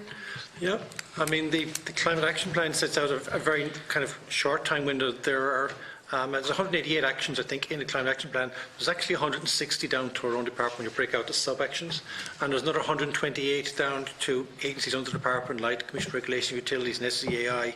90 of those are to be done by Christmas. I mean, so there's a lot to be done, and in terms of the task force looking at the delivery model and looking at financing, they're to have their work complete by the end of next year. And that's a huge amount of work to have gotten through that by the back end of next year, with position from 2021 on. Well, with respect, sorry, Chairman, if you can, with respect, everybody's known about, or well, officialdom has known about climate change for 20 years or more. I mean, when the Greens were in power the last time, they knew about climate change. So, and now we're only getting to do this work now. I don't want to get into kind of the politics of it, but we've had the Oireachtas Committee report early part of this year. We've had the Climate Action Plan within months of that. We've had Citizens Assembly this year. So there has been a very quick response in terms of developing a plan to implement those objectives. So we'll see the implementation really ramp up then astronomically. It has to. It's the targets and the timelines, I suppose, that we as a committee need to hold account. I'm going to really briefly. I do think it's worth noting that a couple of the programmes that are out there, we have started work on this over the last number of years already. So options around, is there a better way to provide finance to a bigger range of people that aren't grant related? We've tested 4 or 5 different models in Ireland already, so we're not without empirical experience. We're still looking at green mortgages, still looking at pay as you save, that model that Deputy Barrett mentioned. And separately on warmer homes, we intentionally worked with the contractors to bring the level of intervention there that little bit deeper, that in fact over the past 2 years started aligning it to B2.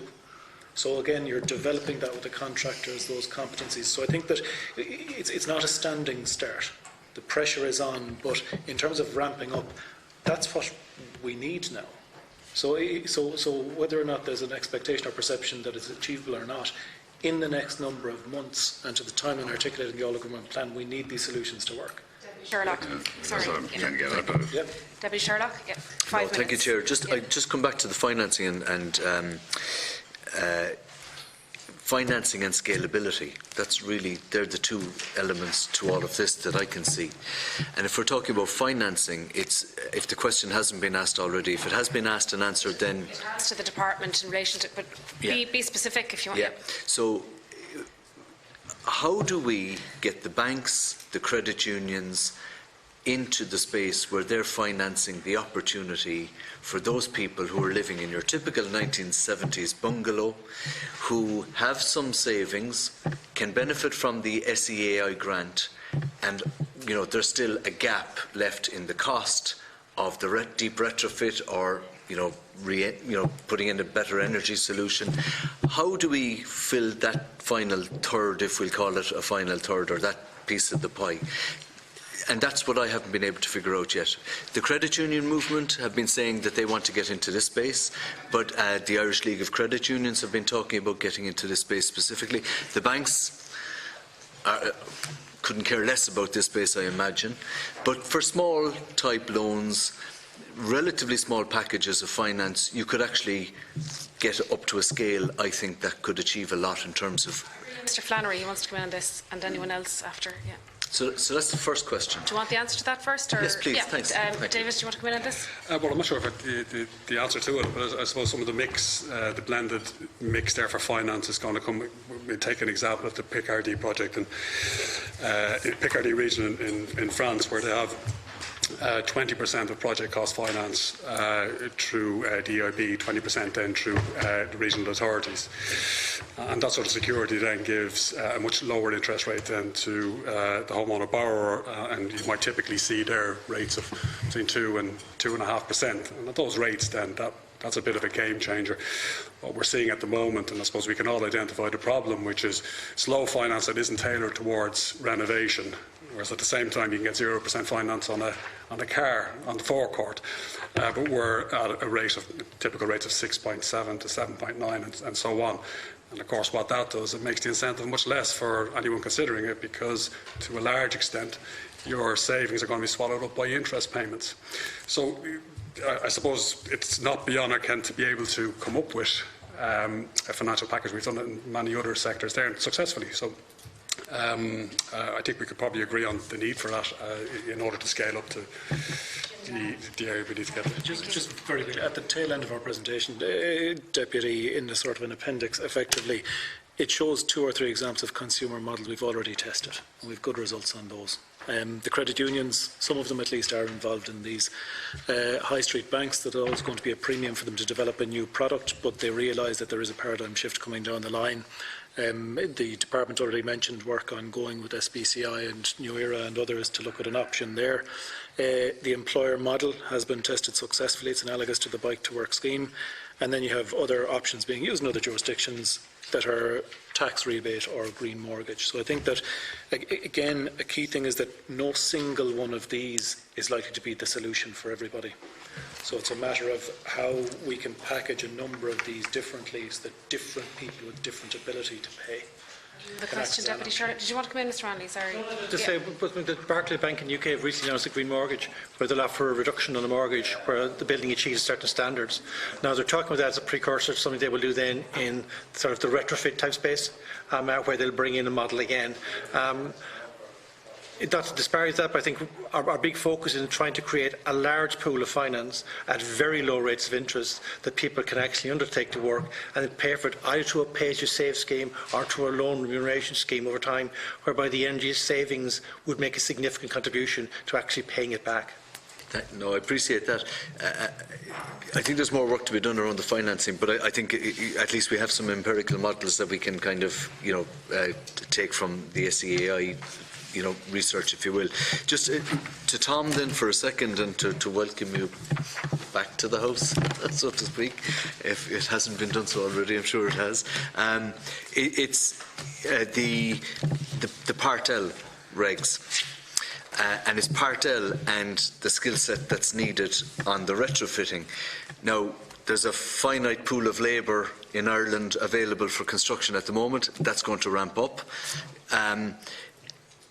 It's a 2-part question. The first part of the question really is, how is CIF and others going to train the type of people that Tipperary Energy Agency are supplying in the space to for the demand that's going to be created for this? Earlier, but go ahead with your next one. And as I said at the outset, look, if they've been answered already, don't answer them. That's fine for efficiency's sake. But the second one is on the Part L regs, where we're talking about near zero energy buildings. What is the energy fit there? Is it boilers, advanced boilers? Is it heat exchangers? Or what is the CIF's interpretation of Part L in terms of new builds now that are going to come on stream? Because the fear I have is that you're still going to be providing that solar won't become part of that, or heat exchangers might not become part of that. And I'm just wondering if there's some thinking within CIF on that. And that's it then, Chair. Thank you. Mr. Benson. Thanks very much, Deputy. Just in relation, I suppose we've known for quite some time now, and we were heavily involved in the consultation on Part L, conservation of fuel and energy, and which is heavily linked also to Part F on the ventilation side of things. And the consultation will close on that for initial submissions back in around this time last year. And we've been involved heavily since. And it has been announced on the signing of the SIs that Part L will come into effect on the 31st of October this year, with substantial completion then required for the 31st of October 2020. The mechanisms, the requirements there for near zero, there's multiple options that are still required within there. The averages of what you can calculate, there will definitely be a move towards, and we've recognised that there will be a move towards heat recovery systems. We're probably going to see an increase in the amount of electrical heat pumps. It doesn't negate the options there for natural ventilation. It's more difficult to achieve, but it does negate that option there that can be continued on. And we've recognised that, and as we touched on earlier on with the skill sets that's going to come down the line, the credibility of apprenticeships and the high numbers of coming into the mechanical and electrical fold do lend themselves and the skills into this particular area. And it's a key point that the regs that are coming down the line for the new stock that's coming down will be of a high confidence standard, given consumer assurances, and then that will complement the retrofit details that are going to come down the line. Coyle wanted to come in, and then I'm going to bring in Mr. Manley, who wanted to come in also on this. Sorry.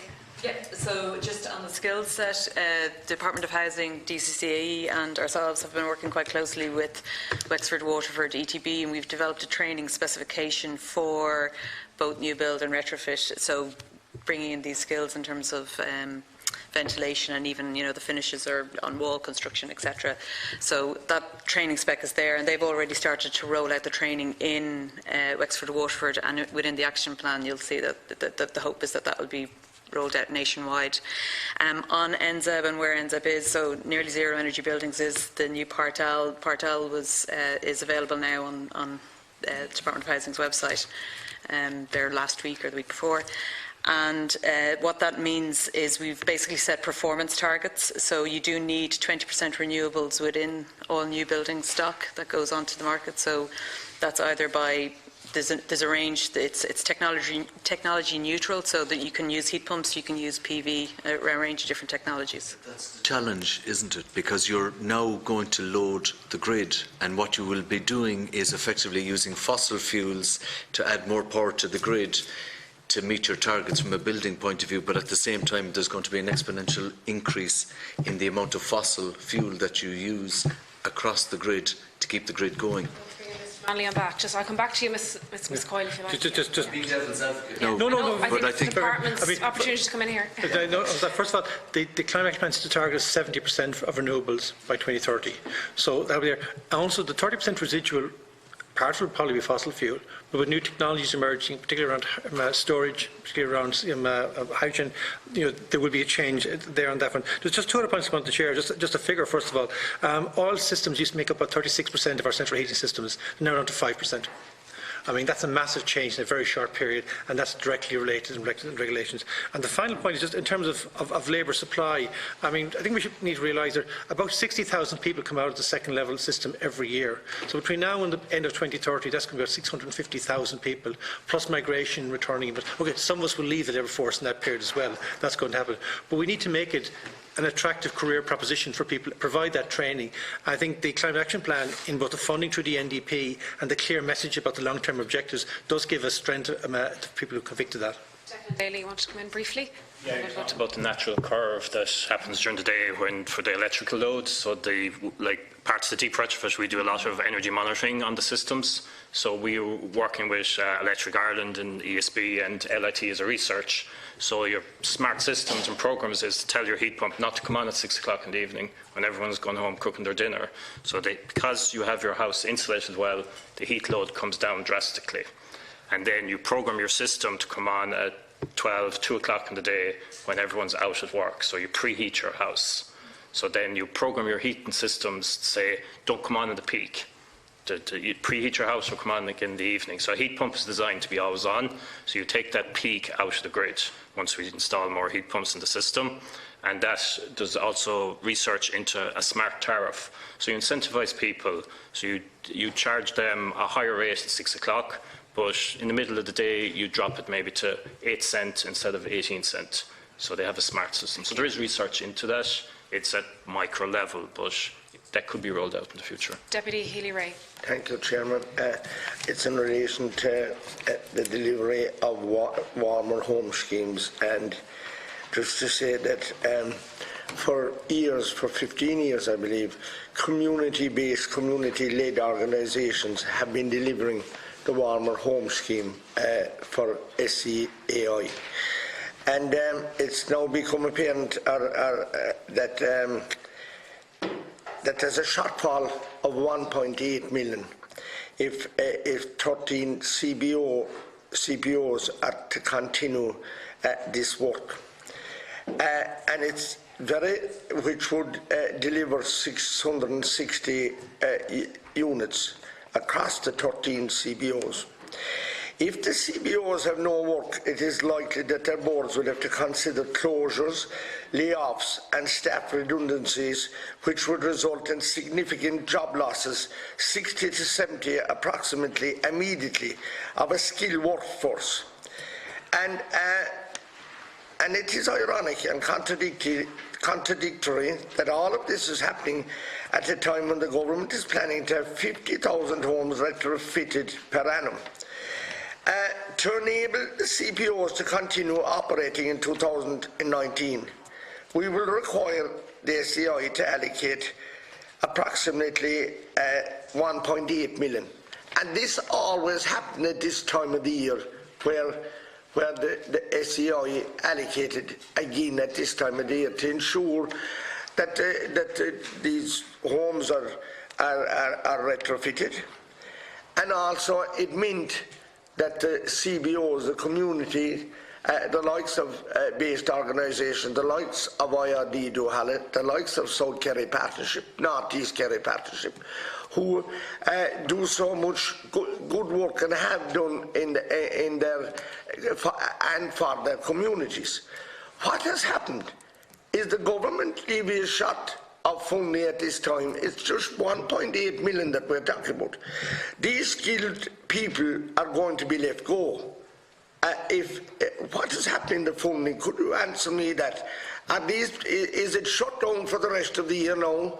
And I'd be grateful if you would answer me as to what's happening at the present time. I'll bring in the department first, Michael Manley, to come in on that. And then Deputy, no, it's a fair question. Because CBOs have really been an important part of the framework for a long time. One of the issues which has arisen is that as we've provided support for the deeper retrofits and people gravitate towards those, the capacity of the CBOs to do that deeper retrofit isn't there. And that, in terms of this year, then has coincided with a real upsurge in interest in the deep retrofit programmes, which in many ways is a success.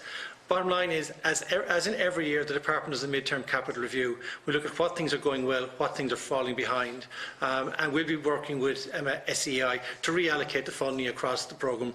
But my understanding is that SEI, and Jim can elaborate on this, I think, will be contacting the CBOs in terms of making sure they're okay to year end. Yes. So you're confirming that he are prepared to allocate more funding where there's an interest and where the CBOs are looking, they're crying out for funding at the present time. Otherwise, they will have to let these skilled people go that they have, that have accumulated experience back over the years, as I say, for 15 years. And this is the first time this has happened, and it's ironic.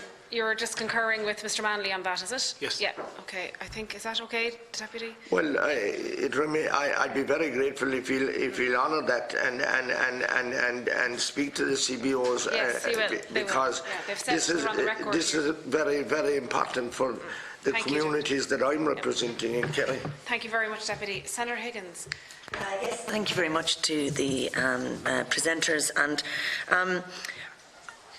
I was interested, I think there's a couple of themes that have already been touched on I'd just like to dive a little bit more into. It is good to hear that the scale is increasing, but of course we are looking at wanting it to increase ever further, and that question of the aggregated solutions I think is important.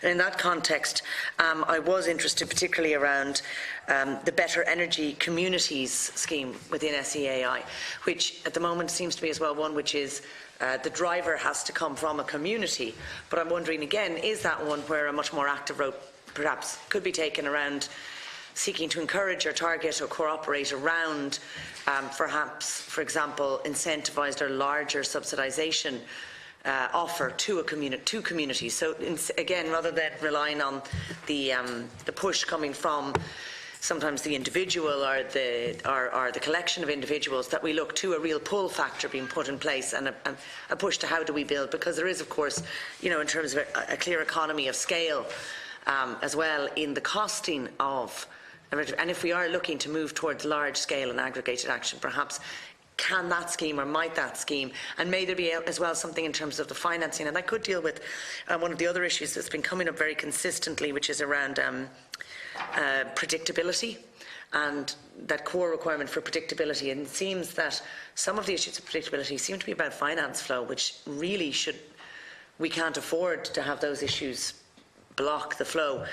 The other issues in relation to public buildings, which I think was a very constructive proposal, and then the idea of retrofitting. And I think the predictability is important, not just for the construction industry, but it's important for employees, because we do have an issue. I also sit on employment and social protection. We have an issue of insecure work in the construction industry, where people are paid as individual contractors, rather than being employees. And again, it could incentivise if we had a longer-term contracts. And similarly, I would expect pressure to be put on companies to reflect that insecurity for their employees. Can I bring in Mr. Gallant first, and I'll come back to you on those? Is that okay? Yeah, and then my main question in a moment. Yeah, great. Do you want to come in on that? Yeah, that's fine. I think there's two aspects. The Better Energy Communities model right now grew out of an area-based model, which was trying to look at that locality, that parish, that electoral area, and get that community involved. And the more successful ones of those have that in mind. And what you always get with a programme like this is where you set a bar, where there's an evaluation matrix, and particularly where we have coordinators or intermediaries whose businesses are dependent on this, whether a social enterprise or a private sector, they tend towards satisfying that matrix. So now we have Better Energy Communities projects coming through that could have 3 homes in Ishmore, 2 homes in Arranmore, and 3 homes in Sligo, and some businesses around that. So what we're trying to do is to bring that back to an area-based model over time. With an area-based model, you can then look at that predictability. A contractor can come into a specific area, mobilise in a very smaller area. A key component of that, and I'll be very quick to finish on this, is the Sustainable Energy Communities Network, where what we're trying to do is generate the awareness, competency, and empower local communities to be confident enough to do some of this work themselves, but provide them with support and experts. But we want them to do it instead of some not nebulous, but organisations coming in being the expert, and because it's expertise charging a premium. There's over 300 now, nearly 300 of these communities in every county in Ireland who are providing this support, and we fund them, we give them mentors, and we provide them with the oversight and funding to deliver their own master plan. And the final point is that it's their master plan. So we don't prescribe how that community defines its low carbon future.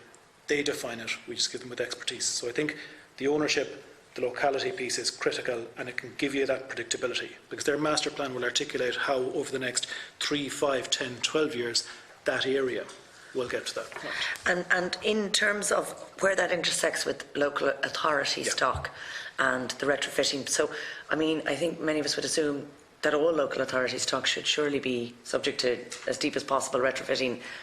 That is an area, again, in terms of aggregated, in terms of large-scale action.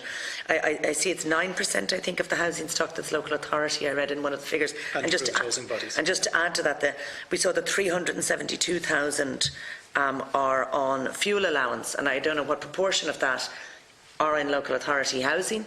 I'd also be very interested in what proportion of them are in private rented accommodation.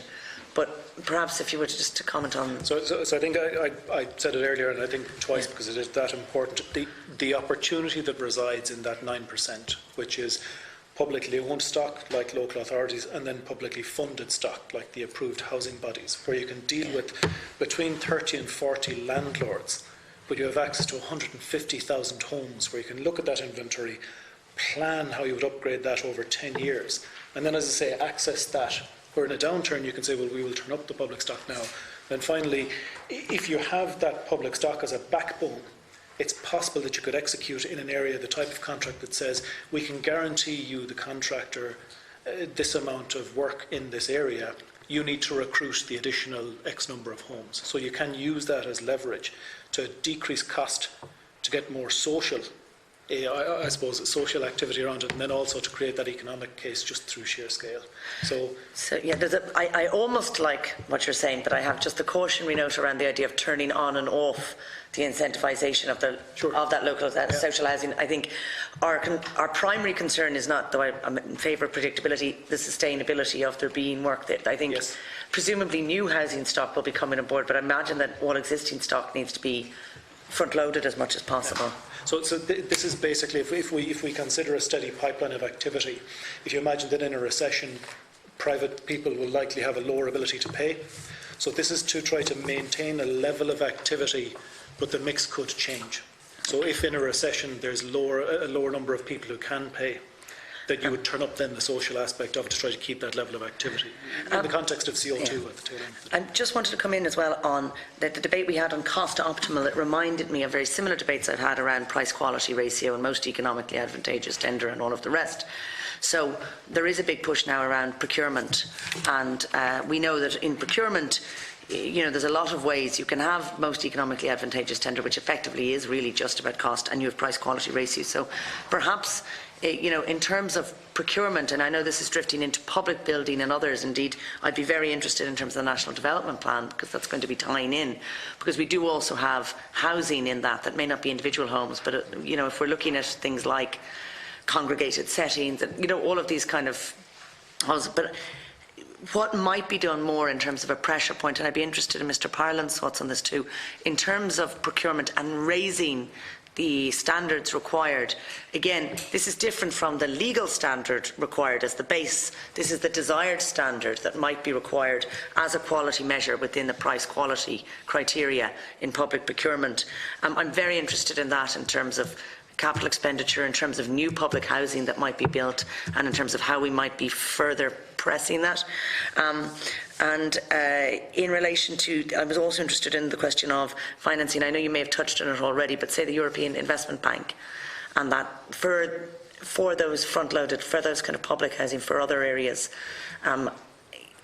financing on that, if we could. And lastly, the question on materials, to build on the question on materials, the cement industry and concrete industry, we know, are very, very major producers of carbon. And again, it's one where I would have a question on, is there a review, or what is the mechanism of review? Again, not just what materials are basic and safe, but in terms of which materials are preferable. And if that could be commented on. Bring the department in, and maybe the green public procurement side of it, first. Senator, very, very happy to deal with that one. And you put a finger on it, because the Climate Action Plan points out that something like 12% of Irish GDP comes through public procurement, and there's a very clear mandate for the introduction of green criteria across government, for the building of green criteria into the Office of Government Procurement's procurement regime, engaging with suppliers and what they do, and providing support and guidance to people. So it's a fundamental shift of actually inserting that I don't use this word green, but that climate dimension into all procurement going forward. Now, we'll have to do this within the overall framework of EU law, competition, all that, but nonetheless, it's a very, very strong message in the Climate Action Plan that a redesigned model of public procurement with green at its centre will be very much part of the future. Tom Parland, do you want to come in now? Yeah, just in terms of, obviously, depending on if it's a big block of local authority houses, obviously there would be some cost-benefit advantages by doing a block of maybe a dozen houses or 24 houses or 100 houses. That clearly would be under public procurement. And the big debate lately has been the issue of quality and price. And if you, as has been the case, unfortunately, in a lot of public tendering, the lowest price wins all, and it's at the expense of quality. So that is, as Michael has said, that is an issue that is being discussed, and new proposals coming forward there out of the Office of Government Procurement. It's a tricky area because price is very determinable. Regardless, if you say I'll do it for 150,000, that's an absolute. The quality can be, it can be difficult enough to ascertain. But certainly, we certainly support quality being a big criteria in public procurement. I suppose just to bolster that and to alleviate, I suppose, any fears on the new stock and the quality element of it. Any new stock or any new builds will be under compliance with the building standards from Building Control Amendment Regulations since 2014, and even the existing standards before the updated standards when they come into effect in October of this year and a further substantial completion in October of next year. The standard of which the Conservation of Food and Energy in Part L is there since 2011 is of a very high standard anyway, so the quality is going to be there in new and in recent stock. I suppose just to address that quality issue. There's a specific one on materials because I think everyone else has covered the rest. The OPW are a lead entity to put together an activity that involves ourselves, DCCAE, Department of Housing, Planning, Local Government, to look at the promotion of lower carbon alternatives in building materials, particularly in retrofit. So, and I think it's something in terms of levies as well down the line that's going to be looked at. And I'm really... Declan Daly, do you want to come in on that? Oh, sure, sorry, apologies. Yeah, maybe not. Just on the cost optimum, I suppose there might be a small bit of confusion in the NZEB standards that you have to get to B2. I suppose not to get too technical, but the cost optimum refers to a certain detail. So it's more, why would you spend 20,000 insulating a wall to a certain standard when it's a stone wall? So when you do that, you have to meet an acceptable construction detail. And spending that money, you might only save the homeowner maybe €300, while you can spend half that and save them maybe €200. So that's cost optimum. How much money makes economical sense to put into that house? So we might be chasing a B2 or an A3 rating, but you have to take back goes what actually makes sense to do to this house. So that's what cost optimum is in. Right. It's not related to lowest tenders or price. Oh no, I know. I think but there's similar tensions that arise. Is more I was using it as a parallel to when you're balancing price and quality. And my very last point was just around landlords. Was mentioned that tension, that issue. Again, many of those in the lowest income households are also in private rented accommodation, and it's around the question of it's really around security of Part 4 tenancy. So I'd be very interested on the question of how can we attach retrofitting in terms of expedited or period of time retrofitting.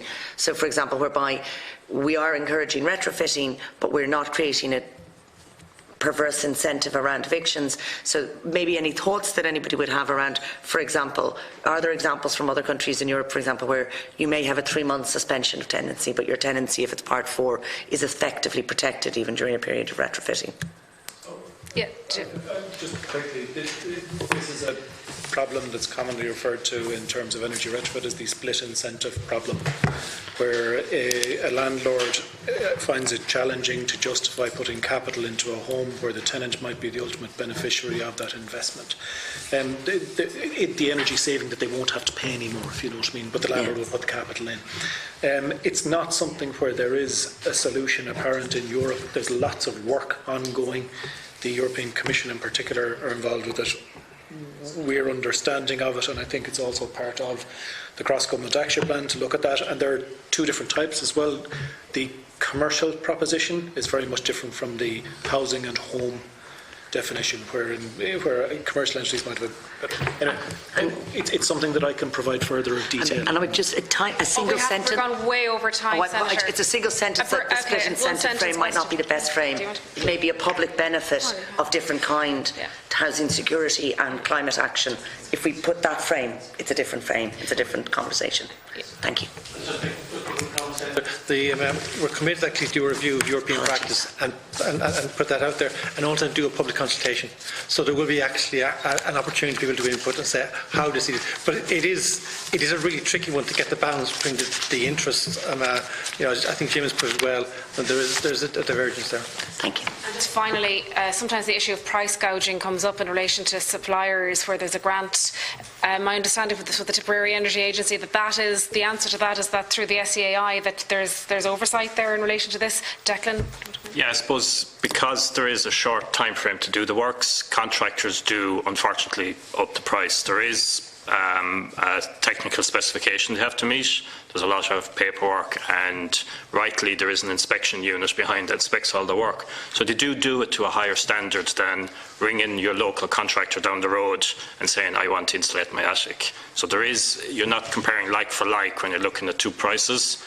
The SCI grant scheme is a really, really high standard and a really good standard.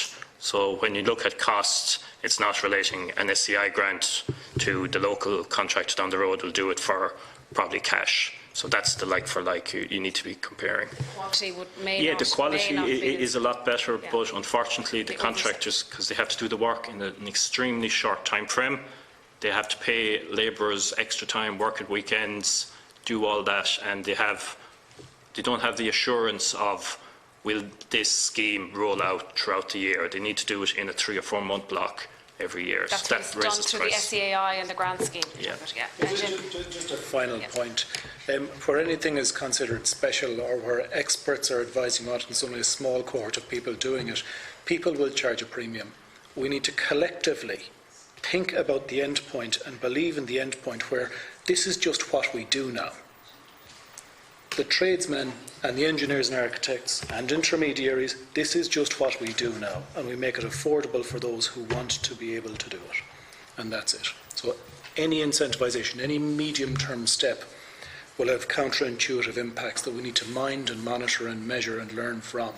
But that end point is a normalisation of this activity where there is no premium to be paid because this is just what we do now. So the oversight, it's often raised anecdotally about customers who are looking at retrofitting their homes, that if they get the grant that the price goes up because the supplier will know. So is the answer to that, or the solace for people, that there is oversight there through the SEAI? Oh sure, well I think in terms of that specific point, the solace is that you must have a tax clearance certificate, you must have your insurances in order, and you will be inspected. It will happen occasionally, and any of the registered contractors on our list will be delisted, so they can't do the work, if that's the case. So when they're on there, that's the solace. But again, what we're trying to do is to have all of the supply chain just perform to that level, and we need to keep that end point in mind. No premium attached. It is not special anymore. That's where we end up. Thank you very much for coming before us this afternoon. So there is no other business. The meeting of the Joint Committee is adjourned until after the recess. Thank you very much. Thank you.